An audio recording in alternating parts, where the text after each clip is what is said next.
Hi everyone and welcome back. I'm Camila, interior designer and architect, and in today's video I'm going to explain exactly how I built a concept board.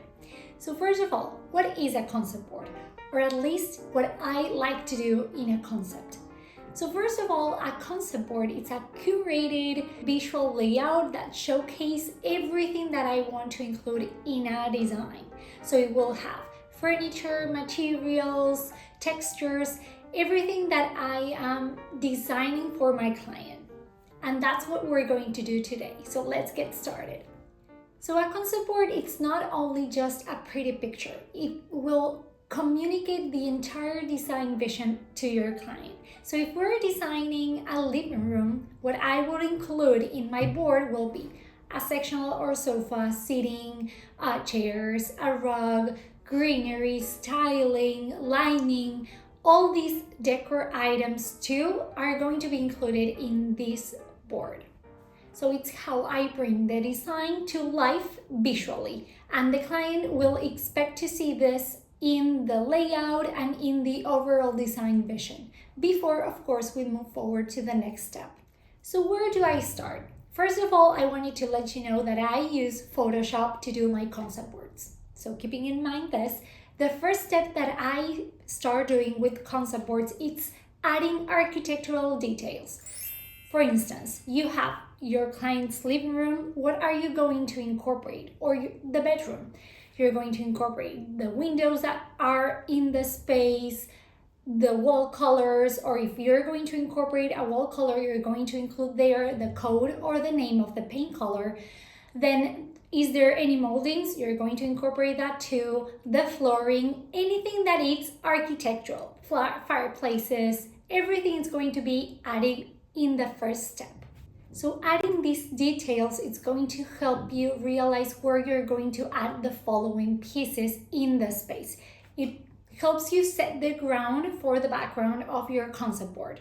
Once the architectural layer is done, you're going to move forward with the bigger items or the furniture items for the space. Of course, you have to keep in mind to trust your instincts and always use the inspiration that you want to go for. Of course, if you're doing a transitional or a modern one, you have to keep in mind that, of course. So I usually start using, for example, in the bedroom or in the living room, the bed, the benches, the sectional, the TV stand, the chairs, everything that it's going to be like the largest items in the space. And that's what you're going to source first, and that's what you're going to add in the concept board. So these pieces are the backbone of the concept board, and of course the biggest investment items. So that's why I chose them first. When you need to source items, it's important that you know that you have to keep in mind what the client needs, and of course quality, dimensions, and the style of the items that you're sourcing. So you're going to have a list of brands that you normally use and you're going to source there. If you have a budget-friendly kind of client, you're going to go to several brands to source for these items. And you have a client that is willing to invest more, that's where you're going to look for more maybe custom pieces for other brands. So it's important that you have a list of your most used brands so you can go quickly source these items there. Next, I will start adding in the concept board the mid-sized items. So you're going to look for lighting, floor lamps, table lamps, chandeliers, then side tables, and of course, area rugs. Of course, these selections have to do a lot with the furniture items that we choose at first. So keep in mind not doing anything very matchy-matchy. Mix textures, mix metallics. Try to keep everything with your personality and your client's personality in the concept board. Okay, now it's the best part. You're going to start adding layers to your space. That means the finishing touches. You're going to add wall art, window treatments, decor, styling, greenery, and of course, pillows. That way, you're going to add the personality to your space. You're going to add color, depth, textures, everything is going to be there. And now is where you start seeing the space coming to life. At this point, you already have the vibe, but you're adding the finishing touches that the client will love. These are all the elements that make this concept board truly real. So let's recap about the whole process that I do when I build a concept board.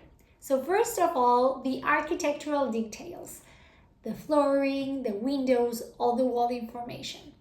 Then the biggest items in the room. So sectionals, sofas, chairs, beds.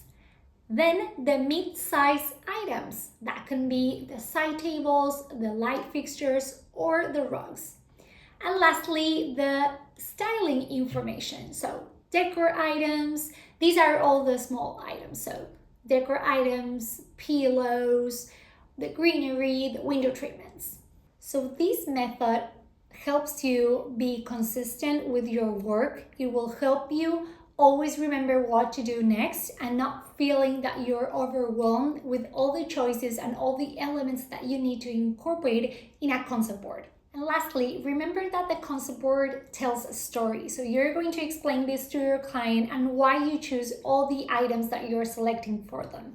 So it's important for you to stay clear with your vision and also with your client's vision. So I really hope this video helped you or gave you some inspiration to do for your own concept boards.